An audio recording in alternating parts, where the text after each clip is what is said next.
I wanted to talk briefly about the flasher lights and what I decided to do with them. I made a video already, but I decided to scrap it because it was too long, so I'm going to try to make this one a little bit shorter. So this is the lens for the flasher that would go up here in the upper areas. So up on top of the bus you get two amber lights like this, only on the outside. On the inside, and then on the very outside it's two red lights. And the way that they were hooked up to each other was these guys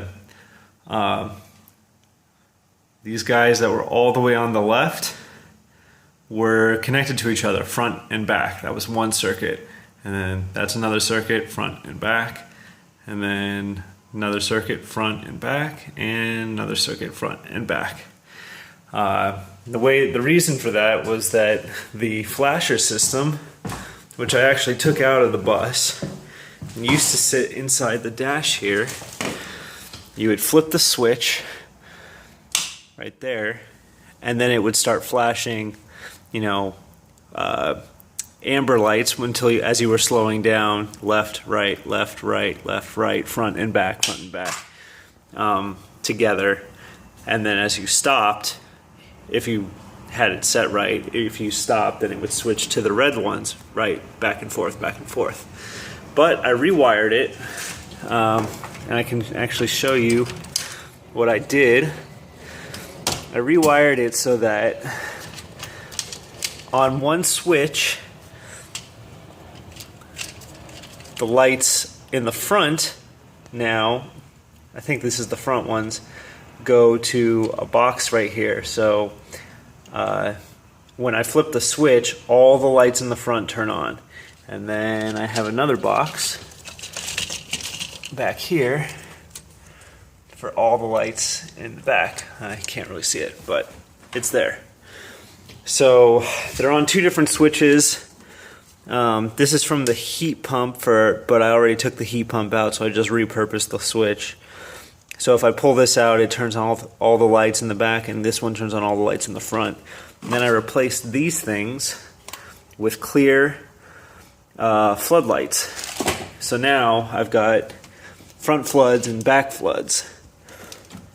Well, let's see if I can show you. So right here, I'll just flip it on. We'll go outside for a second.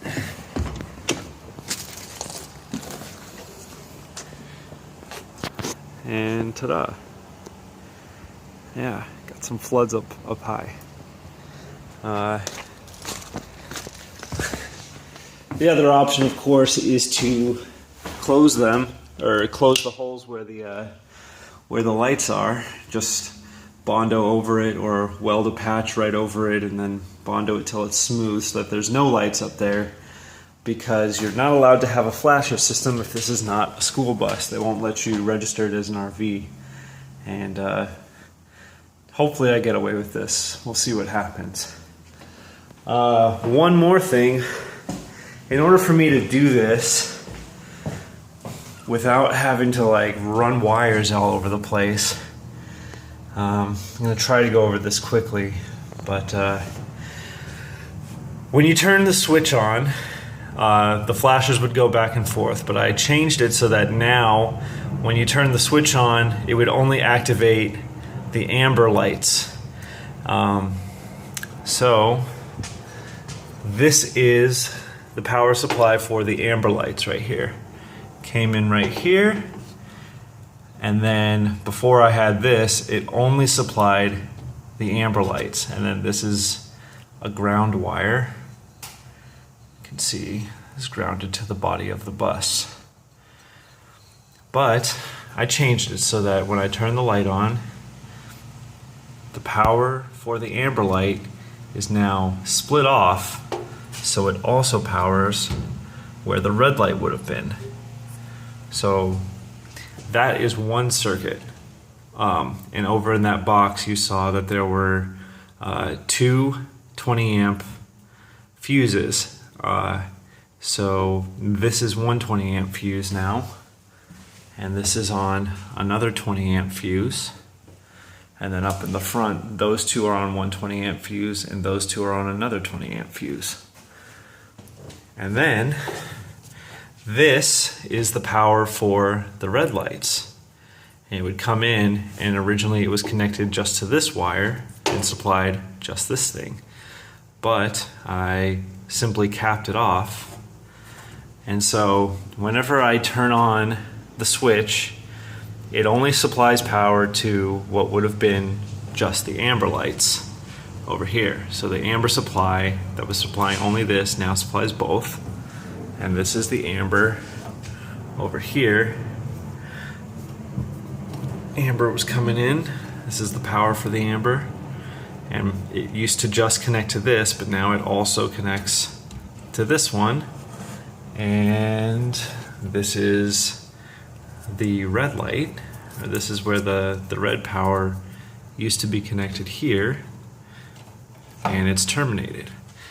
So both of the amber circuits now turn on the back lights, and then in the front I just reversed it. So both of the red circuits now turn on all the ones in the front, again on multiple fuses. If we look in here, I hope this is making sense. If we look in here, this was the switch that on the flasher would electrify the amber lights. So these were the amber lights on the flasher. It just took the power. This is actually from the heat pump that's no longer there. So the positive wire comes through here and then connects to this. So when I pull the switch, it starts supplying power to this big fuse box, and that goes to amber, amber. Only now it goes to back right 2 lights, back left 2 lights, and then up here it's the front 2 lights and on the left and front 2 lights on the right. And that's on a different switch. Just stole power from what used to be the flasher. This again is from the heater, and then this one is from what used to be the flasher right there. 2 different switches. Front lights on, back lights on. And I also kept it wired into the lights over here so I can know without going outside if my lights are on.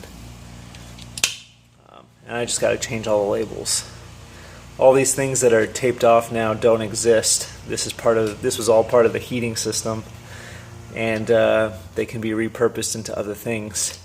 This master switch now doesn't do anything, so I'm going to actually use this as the switch for my backup camera once that's installed. All those other switches could be repurposed, or I can just terminate the wires. Haven't done that yet, but I'll get around to it. That's it. Hope that makes sense.